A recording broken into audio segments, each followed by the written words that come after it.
እጅግ በሚያሳዝን ሁኔታ ታሪክ ራሱን ደግሟል። በትላንትናው ዕለት በኢትዮጵያ የተገኘው አይሾ ስፒድ በኢትዮጵያ ኦርቶዶክስ ተዋሕዶ ቤተክርስቲያን ላይ የፈጸመው ተግባር እጅግ ከባድ ቁጣን ቀስቅሷል። የኢትዮጵያ ኦርቶዶክስ ተዋሕዶ ቤተክርስቲያን በጥልቁ አቀንቃኝ በነበረችው በድምፃዊ ቢዮንሴ ላይ የፈጸሙትን ስህተት በአይሾ ስፒድም ደግመውታል። እጅግ አሳፋሪ ተግባርም በቤተክርስቲያን ላይ ተፈጽሟል። ጉዳዩ ድፍን የኦርቶዶክስ ቤተክርስቲያን ተከታዮችን አስቆጥቷል። የኦርቶዶክስ ቤተክርስቲያን ካህናት የፈጸሙት ከባድና አሳፋሪ ስህተት ምን ይሆን? የአይሾ ስፒድ በቤተ መቅደስ ውስጥ ያሳየው ተገቢ ያልሆነ ተግባርስ ምንድነው? የሚሉትን በዝርዝር ይዘናል። በቆይታችሁ ታደምጡታላችሁ። በሌላኛው መረጃችን በፓስተር ጻድቁ ላይ ከፍተኛ ቁጣና ተቃውሞ ተነሳ። ጻድቁ በእድሜ የገፉ ናቸው፣ ብዙ ዘመን አገልግለዋል። ነገር ግን አሁን ላይ ከወንጌል ይልቅ ወንበራቸው በልጦባቸዋል። ለወንበር ሲሉ የማይፈነቅሉት ድንጋይ የለም። ከሳቸው መሪነት የአቤል አቡና ጩኸት ይበልጣል በማለትም በአሁኑ ጊዜ ላይ በወንጌል አማኞች ካባ ተደብቀው የፈጠሩትን ተገቢ ያልሆነ አሳፋሪ ተግባር በመግለጽም ከባድ ትችት ተሰንዝሯል። በፓስተር ጻድቁ ላይ የተሰነዘሩት እንዲሁም የፈጸሙት ተግባር ምን ይመስላል የሚሉትን በመረጃችን ይዘናል። በቆይታችሁ ታደምጡታላችሁ። በሌላኛው መረጃችን የነብይ ሄኖክ ግርማና የሰላሌ ህዝብ ጉዳይ ዛሬም በድጋሚ ትኩረትን ስቧል። በቤተክርስቲያን የመድረክ አገልግሎት ሰላሌ የጠንቋይ ሀገር ነው በማለት የተናገረው የጂፒኤስ ቤተክርስቲያን መስራችና ባለራዕይ የሆነው ነብይ ሄኖክ ግርማም የሰላሌ ህዝብ ቅር በማሰኘቱ ለዚህም ይቅርታ መጠየቁ ይታወቃል። ከዚህ አልፎም በጉዳዩ ላይ አባገዳዎችና ሀደ ሲንቄዎችም ሽምግልና እንዲገቡም በይፋም ተጠይቋል። ታዲያ በዚህ ላይ አባገዳዎች የሰጡት ምላሽ ይበልጥ ነገሩን አነጋጋሪም አድርጎታል። የነብይ ሄኖክ ግርማና የሰላሌ ህዝብ ጉዳይ እውን እንደታሰበው በእርቅ አልቆ ይሆን? የአባገዳዎች ምላሽስ ምን ነበር? የሚሉትን እንዲሁ በመረጃችን ይዘናል። ታደምጡታላችሁ። አስከትለንም የአዲስ አበባ ከተማ አስተዳደር ከንቲባ ወይዘሮ አዳነች አቤቤ በበጎ አድራጎት ስራው የሚታወቀውና በአሁኑ ወቅትም በሕክምና ላይ ለሚገኘው ማስተር አብነት ከበደ ያልጠበቀ መልእክትን አስተላልፈዋል። ከክብርት ከንቲባ አዳነች አቤቤ አንደበት ለማስተር አብነት ከበደ የተላለፈው መልእክት ምን ይሆን? በቆይታችሁ ታደምጡታላችሁ። በስተመጨረሻም በዘመናት ማዕከል እግዚአብሔር ስለ ስሙ ከፍታ ሲል ባስነሳቸው ሐዋርያትና ነቢያት አንደበት ቃሉን ልኮ ይናገራል። ዛሬም ስለ ልጆቹ ግድ የሚለው የሰማያዊ ጌታ እግዚአብሔር በነቢይ ዮሴፍ ኤልጃ አንደበትም ሊፈጠር ያለውን ሁሉ አስቀድሞም ተናግሯል። ዛሬ የምነግራችሁ 2026 የያዘውን ሚስጥር ነው። በደንብ ማወቅ ያለባችሁ ነገር አለ። ሁሉም ቦታ ላይ የሚፈጠር ነገር አለ። በምድር ላይ በኃይል የሚመጣ ነገር አለ። ራሳችሁን አዘጋጁ ሲል የእግዚአብሔር ሰው ነቢይ ዮሴፍ ኤልጃ ሊሆን ያለውን ጌታ የገለጸለትን ትንቢታዊ መልእክትም ለሕዝቡ ተናግሯል። ነብዩ የተናገረው ህዝበ ክርስቲያኑ ሊያደምጣው የሚገባ በ2026 የሚሆነው ሚስጥር ምን ይሆን? የሚሉትንም በመረጃችን ይዘንላችኋል። በቆይታችሁ ካንደበቱ ታደምጣላችሁ። እስከ መረጃው ፍጻሜ አብራችሁን ቆዩ።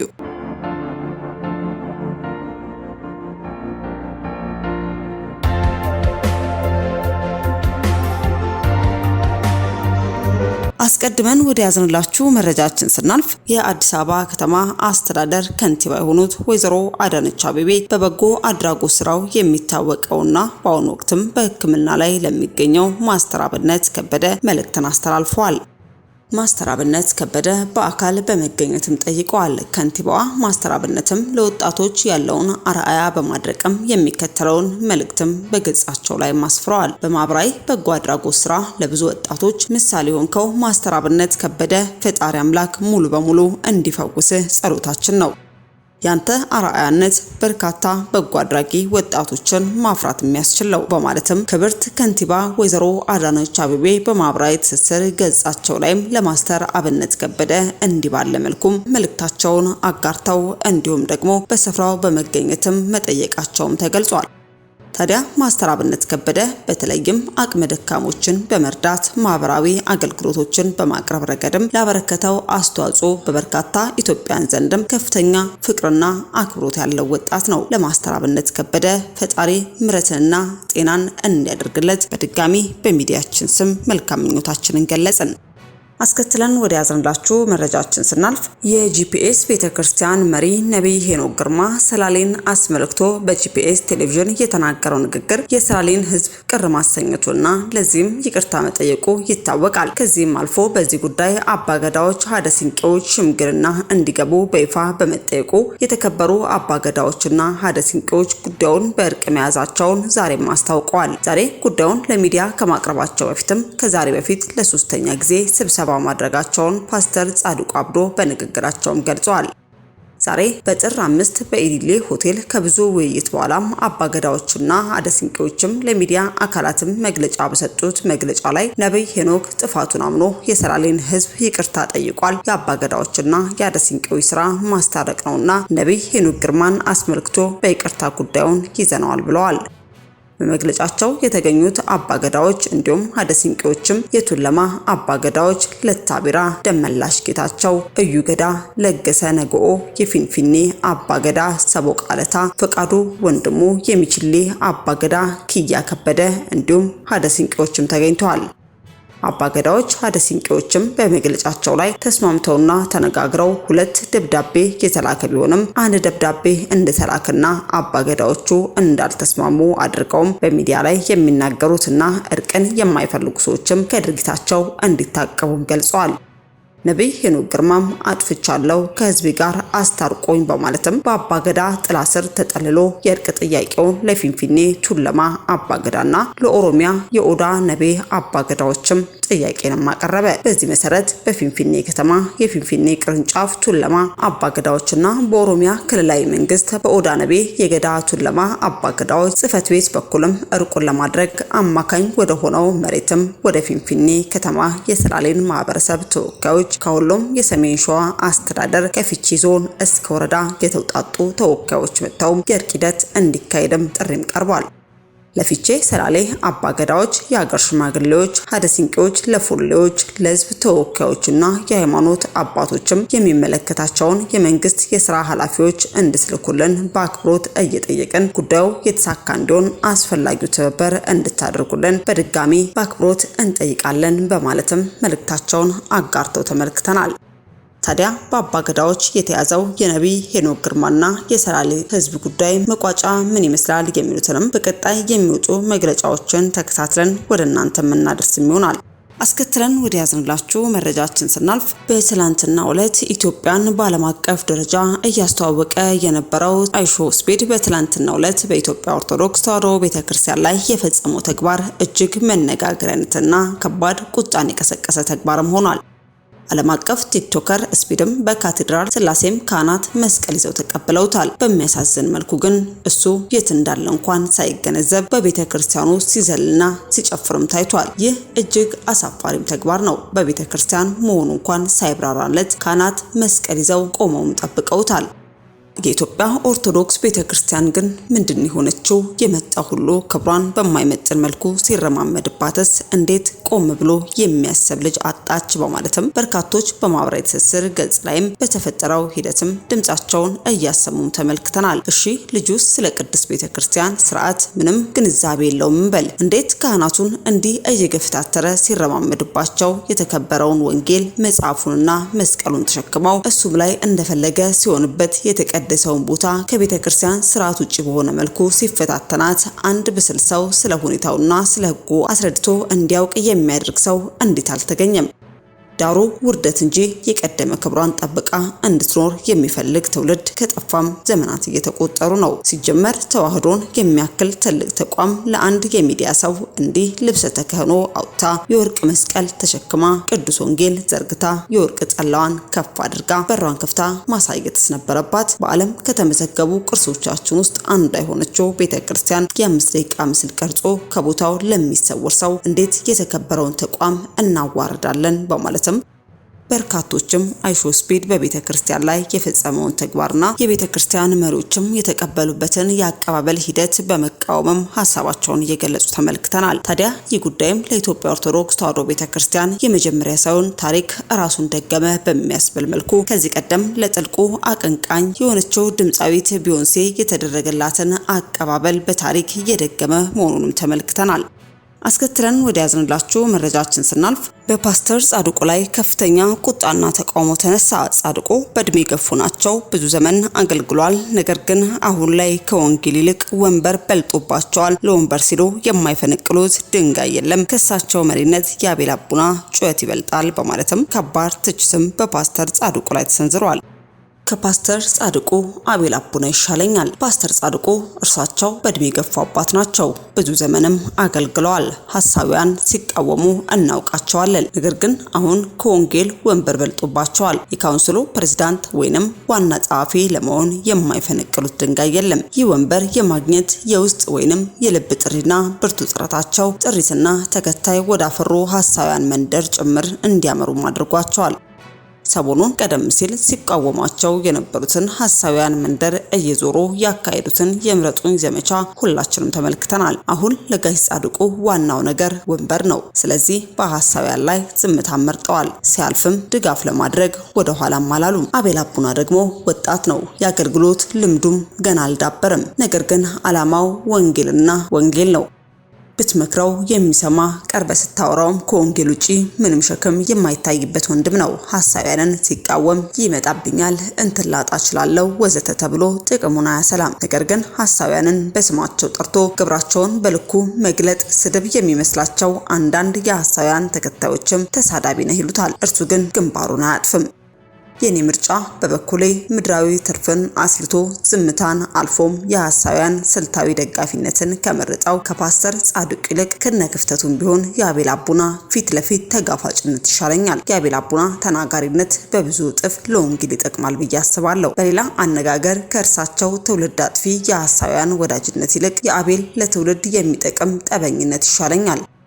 እናንተስ የቱን ትመርጣላችሁ? በማለትም ቴዎድሮስ ተጫን በማህበራዊ ትስስር ገጽ ላይ በፓስተር ጻድቁ አብዱና በአቤል አቡና መካከል ያለውን ልዩነት በመግለጥም ፓስተር ጻድቁ አሁን ላይ ወጣቶችን እየገደሉ ሐሳዊያን ነቢያትን እያበረታቱ ያሉበት ለወንጌል ሳይሆን ለወንጌል እየሮጡ መሆናቸውን የሚገልጽ መልእክትም በማህበራዊ ትስስር ገጹ ላይ አስፍሮ ተመልክተን እኛም ወደ እናንተ አድርሰናል። በስተመጨረሻ ወደ ያዝንላችሁ መረጃችን ስናልፍ በዘመናት መካከል እግዚአብሔር ስለ ስሙ ከፍታ ሲል ባስነሳቸው ሐዋርያትና ነቢያት አንደበት ቃሉን ልኮ ይናገራል። ዛሬም ስለ ልጆቹ ግድ የሚለው የሰማዩ ጌታ እግዚአብሔር በነቢይ ዮሴፍ ኤልጃ አንደበትም ሊፈጠር ያለውን ሁሉ አስቀድሞም ይናገራል። ዛሬ የምነግራችሁ 2026 የያዘው ሚስጥር ነው። በደንብ ማወቅ ያለባችሁ ነገር አለ። ሁሉም ቦታ ላይ የሚፈጠር ነገር ነው። በምድር ላይ በኃይል የሚመጣ ነገር አለ። ራሳችሁን አዘጋጁ ሲል የእግዚአብሔር ሰው ነቢይ ዮሴፍ ኤልጃ ሊሆን ያለውን ጌታ የገለጠለትን ትንቢታዊ መልእክትም ለሕዝቡ ተናግሯል። ነብዩ የተናገረው ሕዝበ ክርስቲያኑ ሊያስተውለው የሚገባ 2026 ላይ የሚሆነው ሚስጥር ምን ይሆን የሚሉትንም ከአንደበቱ እንድታደምጡት ጋበዝን። ዛሬ የምነግራችሁ 2026 የያዘው ሚስጥር መጽሐፍ ቅዱስ ከያዛችሁ ትንቢተ ኢሳይያስ ምዕራፍ 13 ቁጥር 18 እና 19 የፊተኛውንም ነገር አታስተውሉ፣ የጥንቱንም ነገር አታስቡት። እነሆ አዲስን ነገር አደርጋለሁ፣ እርሱም አሁን ይበቅላል፣ እናንተም አታውቁትም። ምን በምድረ በዳ መንገድን በበረሃም ወንዞችን አደርጋለሁ። ሰምታችኋል? በምድረ በዳ መንገድን በበረሃም አደርጋለሁ። ምንም የለም አያወጣም በሚባልበት ቦታ ማለት ነው። ይሄ ደግሞ የእግዚአብሔር ኔቸር ነው ባይዘው። ምክንያቱም መጽሐፍ ቅዱስ ከጨለማ ውስጥ ብርሃንን ይጠራል ይላል። እግዚአብሔር ከሌለ ነገር ውስጥ የሌለን ነገር መጎተት ይችላል። ስለዚህ በምድረ በዳ መንገድን በበረሃም ወንዞችን አደርጋለሁ ይልና ምስጋናዬን እንዲናገሩ ለኔ የፈጠርኩት ሕዝብ የመረጥኩትም ሕዝቤ አጠጣ ዘንድ በምድረ በዳ ውሃን በበረሃም ወንዞችን ሰጥቻለሁና የምድረ በዳ አራዊት ቀበሮችም ሰጎኖችም ያከብሩኛል። ሰምታችኋል? የመረጥኩት ሕዝቤ ምስጋናዬን እንዲናገር ነው የሚለው። ይሄ 2026 የፈረንጆቹ ዓመት ምንድነው በውስጡ የያዘው ሚስትሪ? እንደ አማኝ ማወቅ ያለብን ነገር ምንድነው የሚለውን በደንብ ማስተዋል አለብን። ለመሰላችሁ የእግዚአብሔር ኃይል፣ የእግዚአብሔር ፕሬዘንስ፣ የእግዚአብሔር መንፈስ ሙቭ ሲያደርግ፣ የእግዚአብሔር ኃይል ሙቭ ሲያደርግ ከሙቭመንቱ ጋር አትሞስፌሩን አውቃችሁ ካልሄዳችሁ ሚስ ልታረጉ ትችላላችሁ። ለምሳሌ በደንብ ስቡኝ። መጽሐፍ ቅዱስ ላይ ጌታ ኢየሱስ ምን ብሎ ተናገረ? እዛ አካባቢ ያለው ሕዝብ ምልክት እያየ መተንበይ ይችላል፣ ስለ አየር ማለት ነው። ከዛ እንደዚህ ያላቸው እናንተ ደመናን አይታችኋል፣ ስለ ዝናብ ታወራላችሁ፣ ዝናብ ይመጣል ማለት ትችላላችሁ። እንዴት ምልክትን አይታችሁ ማስተዋል አቃታችሁ? ምልክት ማለት ስሙኝ በጌታ በደንብ ስሙኝ። መንፈሳዊ ዓለም ላይ ቁጥሮች ኢቭን የሚቀመጡ ነገስታቶች ፕሮፌሲም ነው እያስተማርኳቸው ያለሁት ባይዘው የሚቀመጡ ነገስታቶች የሚሾሙ ሰዎች ስማቸው ኤቭሪ ካራክተር ፕሮፌሲ ነው። እግዚአብሔር ኤቭሪ ፕሌስ ላይ ያለ ምልክት ራሱን አያስቀምጥም። ኤቭሪቲንግ በምድር ላይ የሚቀመጠው ሁሉ የእግዚአብሔር ምልክት ነው። ምክንያቱም መጽሐፍ ቅዱስ ኢቭን ስለ ነገስታት ሲያወራ ነገስታት እንኳን በእግዚአብሔር ይሾማሉ።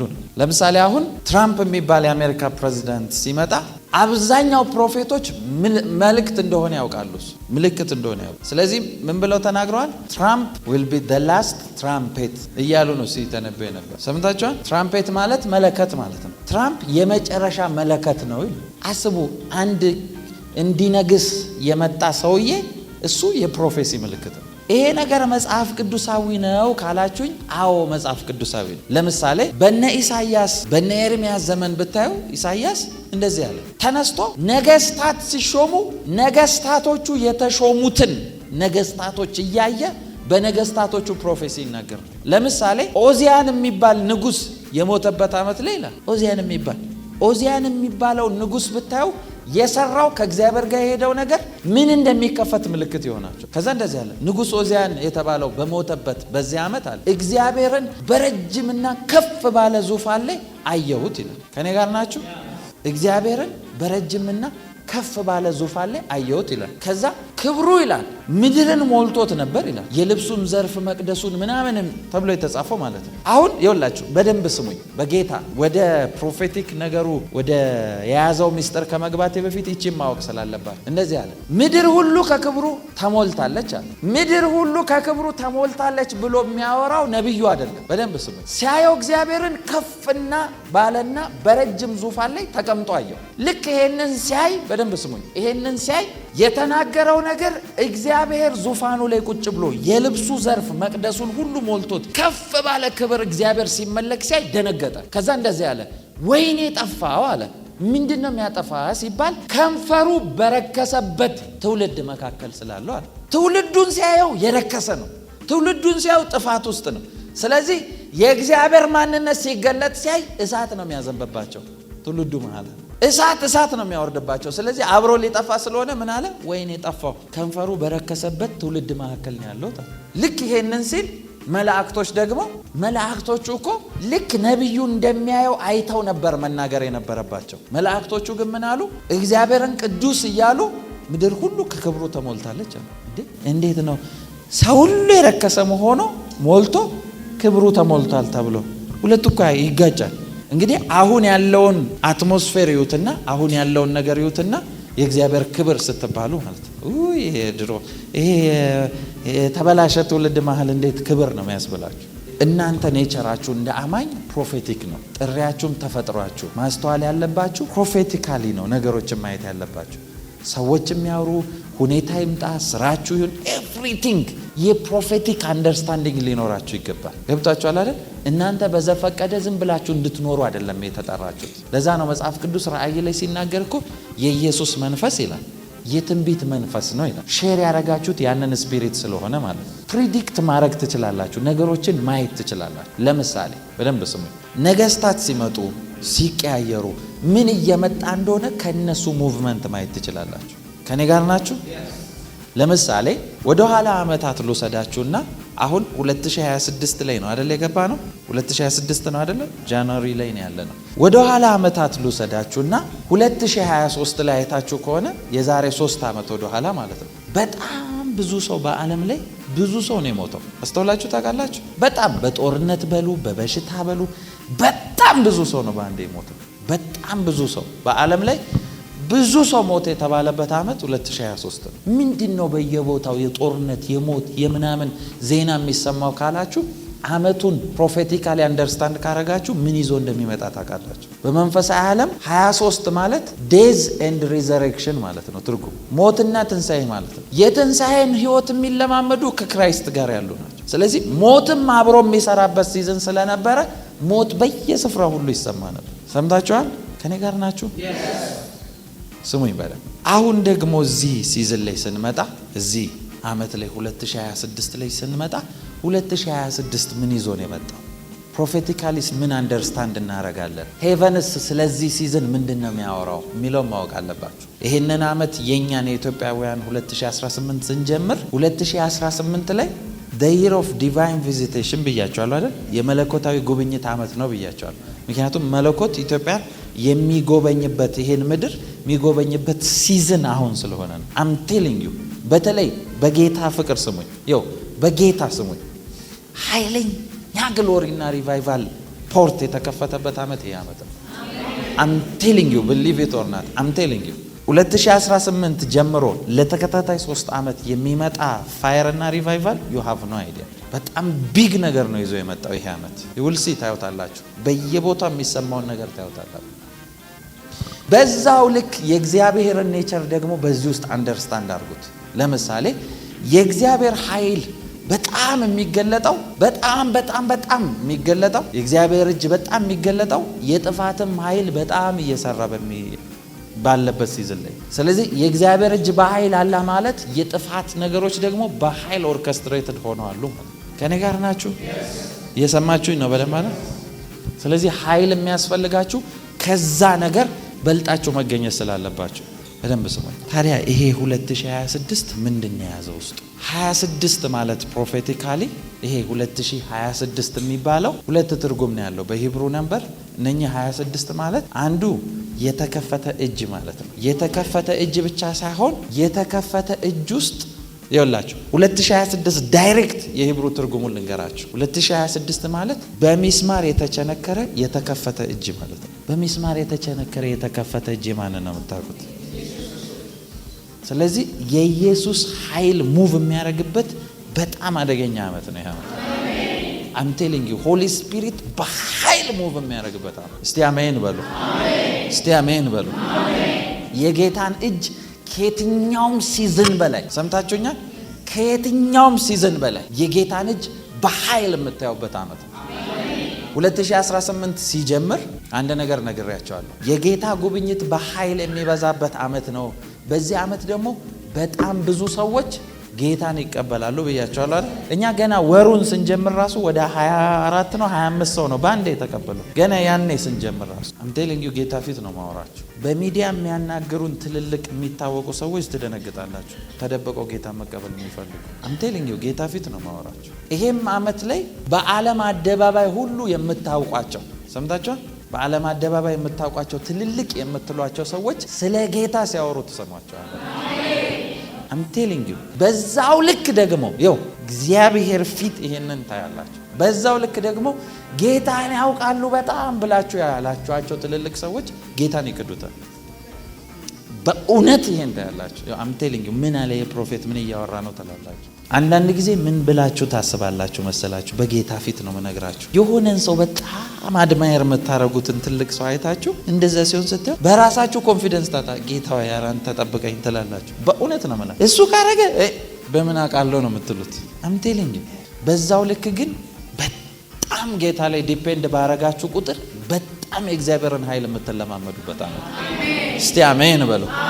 መጽሐፍ ቅዱስ እንደዚህ ይላል አይደል? በእግዚአብሔር ደስ ይበልህ ነው የሚለው። በራስ ማስተዋል አትደገፍ ይላል። ሰምታችኋል? 2026 ሲሪየስ አመት ነው። የጌታን እጅ የጌታን ኃይል የምታዩበት ነው። 2026 በደንብ ማወቅ ያለባችሁ የመንፈስ ቅዱስ ኃይል በኃይል የሚንቀሳቀስበት አመት ነው። በኃይል ጌታን የሚፈልጉ ጌታን የተራቡ የመንፈስ ቅዱስን ኃይል የሚፈልጉ የመጨረሻ በኃይል የሚንቀሳቀስበት አመት ነው። ለምሳሌ እስራኤላውያን አይታችሁ ከሆነ ካልቸራቸው ላይ ማለት ለእግዚአብሔር ያላቸው ትልቅ እንትን ታውቃላችሁ። ለምሳሌ እንደኛ ቀለል አድርገን የእግዚአብሔርን ስሞች እንደምንጠራው አይደለም። እነሱ ጋር ኢቭን ለመጻፍ እጃቸው እንደሚታጠቡ ታውቃላችሁ። እጃቸውን መታጠብ ብቻ አይደለም፣ ሌላ ባልተጻፈበት ብዕር ነው የሚጽፉት። በተጻፈበት ሁሉ አይደለም የሚጽፉት። አንዱ ቢግ ኔም እነሱ ጋር ያህዌ የሚለው ታውቃላችሁ አይደል? ያህዌን እኛ ስንጠራ ነው ያህዌ የምንለው እንጂ እነሱ ሌተሩን ነው የሚጠሩት። ሌተሮቹ ደግሞ ያህዌ ዮድ ሄ ቫቭ ሄ ይባላል። ያህዌ የምንለው ማለት YHWH የምንለው ማለት ነው። ዮድ በሂብሩ ዮድ ሄ ቫቭ ሄ ይባላል።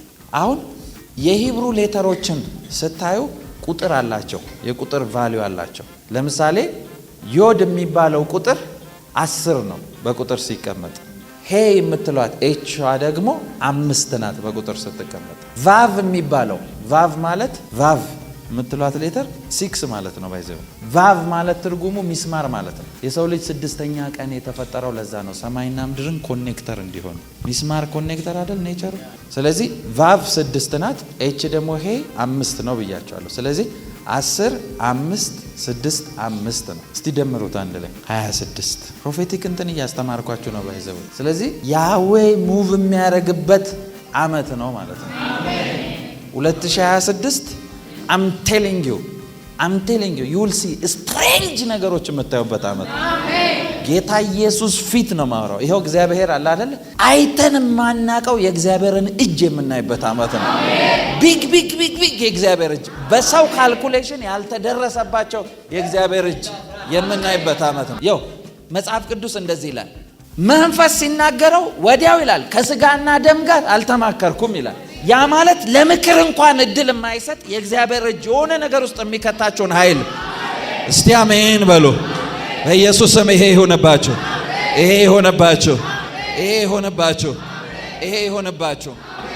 ስሙኝ በደንብ። አሁን ቀጣይ የምነግራችሁን ዝርዝሮች በምን አንደርስታንድ እንደምታደርጉት ልንገራችሁ። ለምሳሌ በመጽሐፍ ቅዱስ ውስጥ እንግዲህ ፕሮፌቲካሊ የመጽሐፍ ቅዱስ መገለጦችን ሬቨሌሽኖችንም ሳወጣ አሳይቻቸዋለሁ። በመጽሐፍ ቅዱስ ውስጥ ሚስትሪዎችን አሎክ ስታደርጉ ስታወጡ እያንዳንዱ ነገር በደንብ ስሙኝ። አገልጋዮችን ብትሆኑ ይህን ቪዲዮ የምታየው እዚህ ውስጥም ካላችሁ ይሄ ይጠቅማችኋል። ትልቅ ሚስጥር ነው። መጽሐፍ ቅዱስን ዲፕ መረዳት ከፈለጋችሁ ማለት ነው። መጽሐፍ ቅዱስ ውስጥ ሰዎች ሜንሽን ሲደረጉ፣ ስሞች ሜንሽን ሲደረጉ፣ ስፍራዎች ሜንሽን ሲደረጉ ፕሮፌቲክ ሚኒንግ እንዳላቸው ከዚህ በፊት ተናግሬ ስለ ዳዊት ነግሬያቸዋለሁ። ስለ ጌዲዮን ነግሬያቸዋለሁ። ኢቭን ስለ አብርሃም፣ ስለ ይስሐቅ ነግሬያቸዋለሁ። አብርሃምን ለምንድን ነው መጀመሪያ ላይ መልከጼዴቅ መጥቶ ሌላ ስፍራ ላይ ያላገኘውና በቃ ባርኮት ያልሄደው? ለምንድን ነው በሲባ ሸለቆ በሚባለው ስፍራ ላይ መጥቶ ልክ እሱ የሰዶም ንጉስን እየጠበቀ ነው አይደል? የሰዶም ንጉስን እየጠበቀ ያ ቦታ ላይ መጥቶ ባርኮት ሄደው? ለምንድን ነው? ሌላ ቦታ አለ አይደል እንዴ? ለምንድን ነው አብርሃምን ለመሰዋት የ3 ቀን ምናምን መንገድ የሚያስኬደው? ለምን? አካባቢው ላይ ተራራ የለም? ኤቭሪ ፕሌስ ሜንሽን የሚደረገው ሁሉ ፕሮፌቲክ ነው። ሲባ ሸለቆ ከዚህ በፊት ብያቸዋለሁ፣ ፕሌስ ኦፍ ኮቨናንት ማለት ነው። ኪዳን ተደረገ ማለት አትሰብሩትም። ስለዚህ የአብርሃም ጄኔሬሽን ከዛ ሰውዬ ጋር ኪዳን አደረገ ማለት የአብርሃም ጄኔሬሽን ሊያበቃለት። ለምን ካላችሁ የሰዶምን መጨረሻ አይታችሁታል አይደል? ከኔ ጋር ናችሁ? ይስሐቅን ተነስ ሲለው ስፍራ ሲያስቀይረው ስፍራ መቀየሩ ውስጥ ብሌሲንግ አለ። ኤቭሪቲንግ ፕሮፌቲክ ስለሆነ ማለት ነው። ከኔ ጋር ናችሁ? እያንዳንዱ ነገር ፕሮፌቲክ ነው። አሁን በመጽሐፍ ቅዱስ ሰዎች ስሞች ሜንሽን ሲደረጉ የተጠቀሱበት ስፍራና ለስንተኛ ጊዜ ተጠቀሱ የሚለው ፕሮፌሲ ያለው ውስጥ እዛውን አንደርስታንድ የምታደርጉበትን መንገድ እየነገርኳቸው ነው። ለምሳሌ ልንገራችሁ። የሆሊ ስፒሪት ሙቭ እንዳለ የምታውቁት መጽሐፍ ቅዱሳችሁን ዘፍጥረት መጽሐፍ ታወጡልኛላችሁ። ዘፍጥረት ምዕራፍ 8 ቁጥር 11 ላይ ዘፍጥረት ምዕራፍ 8 ቁጥር 11 ደርሳችኋል? ግብም በማታ ጊዜ ወደ እርሱ ተመለሰች። እሺ። በአፏም እነሆ የለመለመ የወይራ ቅጠል ይዛ ነበረ። እሺ። ኖህም ከምድር ላይ ውሃ እንደቀለለ አወቀ። እሺ። ደግሞም እስከ 7 ቀን ድረስ ቆየ። እርግብንም ሰደዳት፣ ዳግመኛም ወደ እርሱ አልተመለሰችም። ይሄ ስፍራ ላይ ስሙ 26ኛ ጊዜ ሜንሽን የተደረገበት ቦታ። ይሄ ሜንሽን ሲደረግ ምን አደረገ ካላችሁ እሱ የነበረው የጥፋት ውሃ መጥቶ ጠቅላላ ያለውን ሕዝብ ሁሉ አጥፍቶ ኖህና ቤተሰቡ ለቀናቶች ታሽገው ከአንድ እንትን ውስጥ ሳያወጡ ካሁን ቀሏል አልቀለለም፣ ነገሩ ጠፍቷል አልጠፋም፣ ሰላም ነው አይደለም የሚለውን መረጃ የሚሰጣቸው በሌለበት ሰላምን በሚፈልጉበት በዛች ሚኒት ላይ ይሄ 26ኛ ጊዜ ስሙ ሜንሽን ሲደረግ የዛ ሰዓት ምን ሳይን እየሰጣችሁ ነው እዚህ ጋር መጽሐፍ ቅዱስ ላይ እግዚአብሔር ካላችሁ እርግብ የሆሊ ስፒሪት ምሳሌ ነው አይደል መጽሐፍ ቅዱስ ላይ እንዳለው። ስለዚህ the move of the Holy Spirit በእናንተ ፈንታ ሙቭ የሚያደርግበት ሲዘን ነው። እስቲ አሜን በሉ። ያው ያቺ እርግብ ናት ምልክትን ይዛለት የመጣችው። ጉድ ኒውስ ነው ይዛለት የመጣችው። ውሃው እንደቀለለ ሰላም እንደሆነ አወቀ። ኖህ ከነ ቤተሰቡ ከዛ መርከብ የወጣው ከዛ በኋላ ምን እያለ ነው ጌታ ካላችሁ ይሄ ዓመት ላይ ቢግ አውትፖሪንግ ኦፍ the Holy Spirit የሚለቀቅበት ቢግ ፋየር የሚለቀቅበት እስቲ አሜን በሉ። በኃይል የመንፈስ ቅዱስ እጅ የሚለቀቅበት ነው። መንፈስ ቅዱስ በኃይል የሚሰራበት ዓመት ነው። በኃይል የጌታ እጅ የሚለቀቅበት፣ በኃይል የጌታ እጅ የሚገለጥበት ዓመት። እናንተ ላይ እንዲገለጥ ጸልያለሁ። እናንተ ላይ እንዲገለጥ ጸልያለሁ። የመንፈስ ቅዱስ እሳት አያስፈልጋችሁም? አያስፈልጋችሁም? ምንም ውስጥ ሁኑ እሳቱ ያስፈልጋችኋል። ይሄ ደግሞ ያገኛችኋል። እስቲ አሜን በሉ። ስሙኝ በለ። ሌላው ይሄ ዓመት ምን ይዘው መጥቷል ካላችሁ አብርሃም ጋር ልውሰዳችሁ። አሁንም ዘፍጥረት ምዕራፍ 13 ቁጥር 17 ላይ ሌላው ይዞት የመጣውን ፓኬጅ እየነገርኳችሁ ነው። ዘፍጥረት ምዕራፍ 13 ቁጥር 17 ተነሳም በምድር በርዝመቷም በስፋቷም ሂድ። ተነሳ በምድር በስፋቷም ሂድ፣ እርሷን ለአንተ እሰጣለሁና። እሺ። አብርሃምም ድንኳኑን ነቀለ። እሺ። መጥቶም በኬብሮን ባለው በመምሪያ አድባር ዛፍ ተቀመጠ። እሺ። በዚያም ለእግዚአብሔር መሠዊያን ሰራ። ሰምታችኋል? ምን አደርጋለሁ? ተነሳ በምድርም በርዝመቷና በስፋቷ ሂድ፣ እርሷም ለአንተ እሰጣለሁና። ሰምታችኋል? አሁን ይኸውላችሁ ይሄ ነገር እንዴት ነው የሆነው? ይሄ ፕሮሚስ የመጣው የሚለውን ከቁጥር 14 ጀምሮ አንብብልኝ። ምንድን ያለው? ተነሳ አለውና በምድር በስፋቷ በርዝመቷ ሁሉ ሂድ አለው። በምስራቅ አንድ ቦታ አይደለም፣ በምስራቅ፣ በምዕራብ፣ በደቡብ፣ በሰሜን በሁሉም አቅጣጫ ሂድ አለው። ከቁጥር 14 ጀምረ ደግሞ አሁን አንብብልኝ። ሎጥም ከተለየው በኋላ ምን ካረገ በኋላ? ሎጥም ከተለየው በኋላ ማ ከተለየው በኋላ? ሎጥ ከተለየው በኋላ። እሺ። እግዚአብሔርም አብርሃምን አለው፣ ዓይንህን አንሳና አንተ ካለበት ስፍራ ወደ ሰሜን፣ ወደ ደቡብ፣ ወደ ምስራቅና ወደ ምዕራብ እይ። ሰምታችኋል? ሎጥ ከተለየው በኋላ እግዚአብሔር መጣና ዓይንህን አንሳና አለ፣ ወደ ሰሜን፣ ወደ ምስራቅ፣ ወደ ደቡብ፣ ወደ ምዕራብ እይ አለው። ዓይንን አንስተ ወደዚህ ሁሉ እይ አለው። እሺ። የምታያትን ምድር ሁሉ ለአንተና ለዘርህ ለዘላለም እሰጣለሁና። ሰምታችኋል? የምታያትን ምድር ሁሉ ለአንተና ለዘርህ ለዘላለም እሰጣለሁ። ይኸውላችሁ አልገባችሁም? እዚህ ውስጥ ያለው ነገር እግዚአብሔር ምን እያለ ነው ካላችሁ፣ በዚህ ዓመት የነካችሁት ሁሉ ፕሮስፐር ያደርግላችሁ። ሊያውም ፕሮስፐር ያደርጋል እስከ መች ካላችሁኝ፣ ጌታ እስኪመጣ የሚጥላችሁ እስካይኖር ድረስ። ያው በዚህ ዓመት ይሄ እንዴት ነው የሚሆነው ካላችሁ፣ መንገዳችሁን የዘጉ ሎጥ ማለት የስሙ ትርጉም መጋረጃ ማለት ነው። በረከታችሁን የሚጋርዱ ኢቭን ፌክ ሰዎች ከስራችሁ የሚበተኑበት ጊዜ ነው። እግዚአብሔር በዚህ ዓመት ከመንገድ ዞር ያደርጋችኋል። ከስራችሁ ዞር ማለት ይጀምራሉ። ልክ እነሱ ዞር ማለት ሲጀምሩ እናንተ ምርጫ ውስጥ ነው የምትገቡት። ወደ ሰሜንም ወደ ደቡብም ወደ ምስራቅም ወደ ምዕራብም በገባበት በሙሉ እሰጣለሁ ይላል። ያበዛችኋል ጌታ፣ ያበዛችኋል ጌታ፣ ያበዛችኋል ጌታ፣ ያበዛችኋል ጌታ። ከስራችሁ መንገድ የሚዘጉ መጋረጃ የሆኑ እንቅፋት የሆኑ ፌክ ሰዎች ሁሉ እንዲነሱ ጸልያለሁ። ከዙሪያችሁ እንዲነሱ ጸልያለሁ። እንዲበተኑ ጸልያለሁ። እስቲ አሜን በሉ። በዚህ ዓመት የእውነት ይሄንን የነገርኳችሁን ሙቭ ፎሎ ካረጋችሁ ምንም ፌል አያስደረጋችሁ። ፌለሪቲ የእናንተ ዲክሽነሪ ውስጥ አይኖርም። እስቲ አሜን በሉ። እስቲ አሜን በሉ። ሌላው ይሄ ዓመት በጣም ሌላ ጉድ ኒውስ ይዞ የመጣው የጌታን እጅ ቅባት ለሚጠብቁ ሰዎች ነው። በሕይወታቸው ቅባት እንዲገለጥ፣ ግሎሪ እንዲገለጥ ለዓመታት ሲያምጡ የነበሩ የመጨረሻ ስትሬንጅ አኖይንቲንግ የሚመጣበት ዓመት። አም ቴሊንግ ዩ ጌታ ፊት ይኸው ማርክ ማይ ወርድ፣ የኔን ቃል ማርክ አድርጉት። እማታቋቸው ሰዎች በእሳት የሚነሱበት ዓመት ነው። አም ቴሊንግ ዩ ክሬዚ አኖይንቲንግ የሚገለጥበት ሲዝን። እስቲ አሜን በሉ። መጽሐፍ ቅዱሳዊ ሪፈራንስ ልስጣችሁ። ዘዳግም መጽሐፍ ላይ ታወጡልኛላችሁ። የኢያሱን ስቶሪ ነው። ዘዳግም 36 ቁጥር 9 ማለይ ሶፋራዲያና ማሐሱበ ዘዳግም 34 ቁጥር 9 ሙሴም እጁን ስለ ጫነበት የነነዌ ልጅ ኢያሱ ቆይ ይሄ ልክ እንዳልኳችሁ ኢያሱ ስሙ እየተጠራ 26ኛ ጊዜ የኢያሱ ታሪክ ሜንሽን ሲደረግ የኢያሱ ስቶሪ 26ኛ ጊዜ ያረፈበት ቦታ ነው። ኢያሱ እዛ ሲሄድ የሆነ ቦታ ሲሄድ ሲላክ እንትን ሲባል ምናምን ሰምታችኋል። እዚህ ቦታ ግን ሌላ ስቶሪ ነው። ምክንያቱም ቁጥሩ ራሱ ይዞት የመጣው ነገር አለ።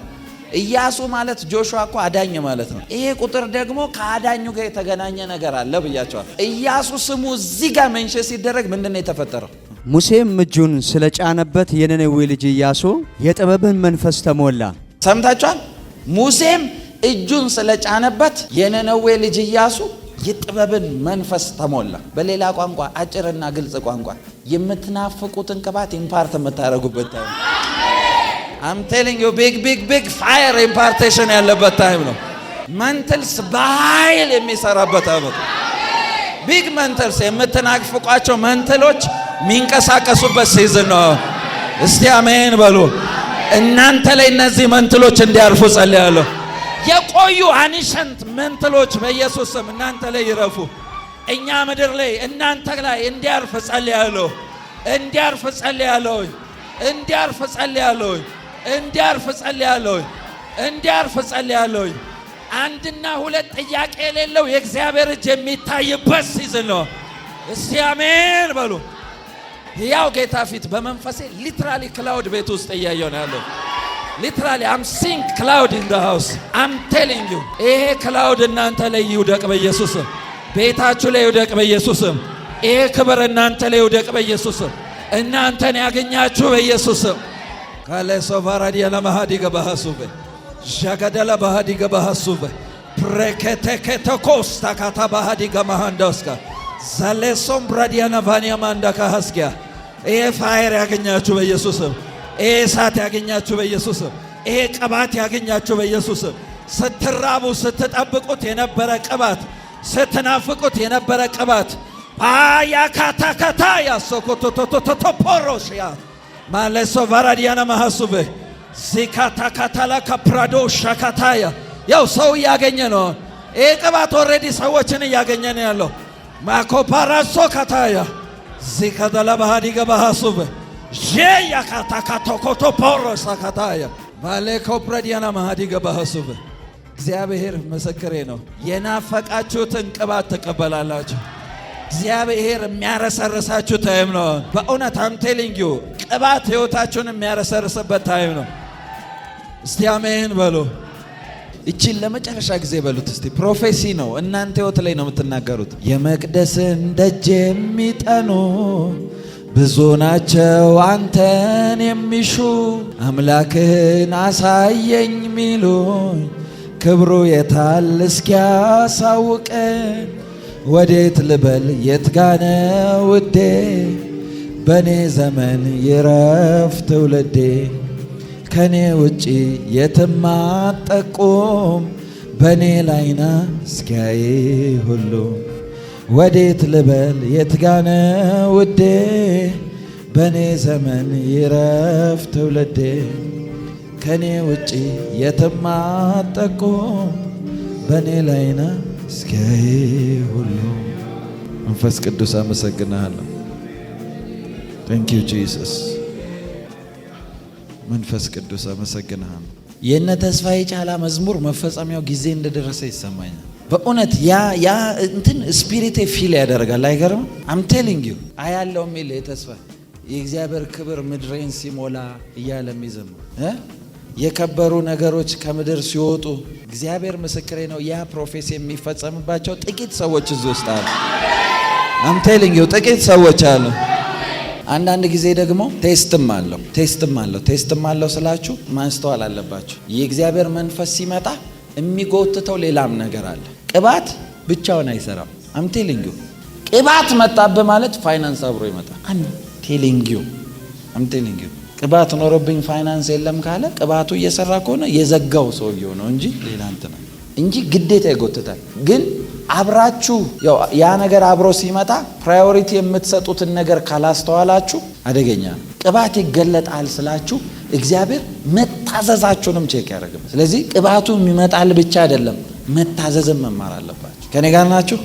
ስለ ዳዊት ልንገራችሁ። አንደኛ ሳሙኤል ምዕራፍ 17 ከቁጥር 9 እስከ መጨረሻው ያለውን ስታነቡት ዳዊት እዚህ መጽሐፍ ላይ ስሙ ለ26ኛ ጊዜ ሜንሽን የተደረገበት ቦታ ነው። ታሪኩ ሰፊ ነው፣ ነግራችኋለሁ፣ ችግር የለም። ይሄ የጎልያድና የዳዊትን ታሪክ ታውቃላችሁ አይደል? የጎልያድና የዳዊት ታሪክ። ጎልያድ እስራኤልን ድፍን እያስጨነቀ የነበረበት ዳዊት ምግብ ይዞ የተላከበት ወንድሞችን እስቲ የወንድሞችን ዜና አምጣልኝ ተብሎ ተልኮ የመጣበት ሲመጣ ደግሞ የሀገሩ ህዝቡ የተጨነቀበት ኢሹ ጋር ነው የመጣው።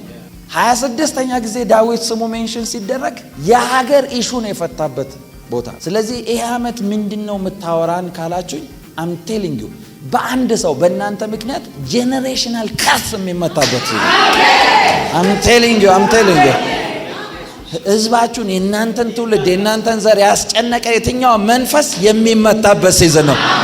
ከእናንተ ላይ ይመታል በኢየሱስ ስም። ከቤታችሁ ላይ ይመታል በኢየሱስ ስም።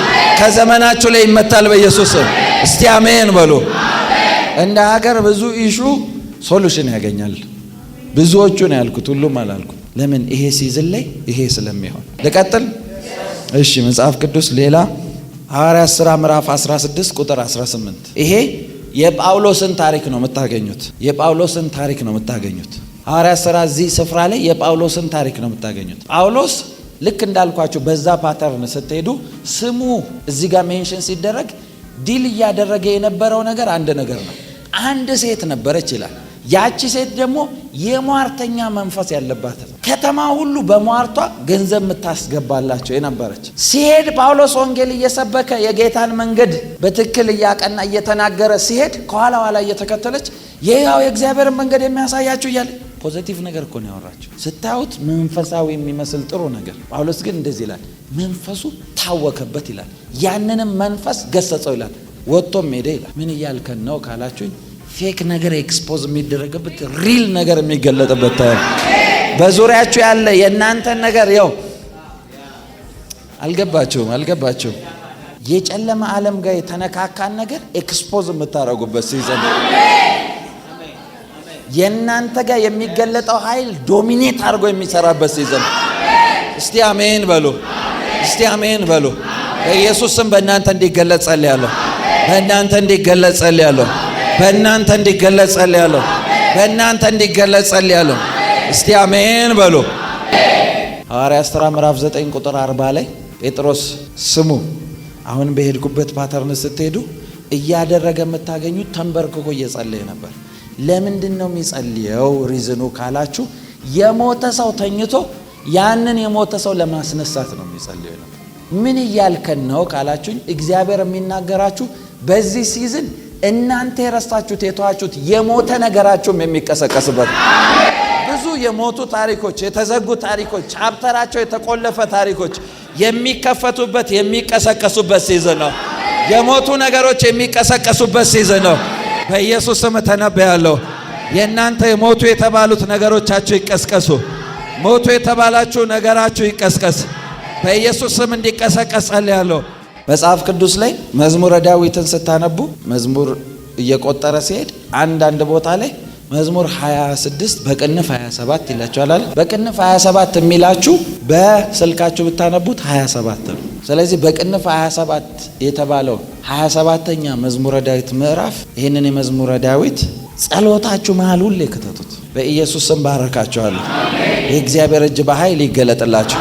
ውድ የሻሎም ቲዩብ አድማጭና ተመልካቾቻችን ለሰዓቱ የያዝንላችሁ መረጃ ያደመጣችሁትን ይመስል ነበር። በሌላ አዳዲስ መረጃ እስከምንገናኝ መልካም ቆይታ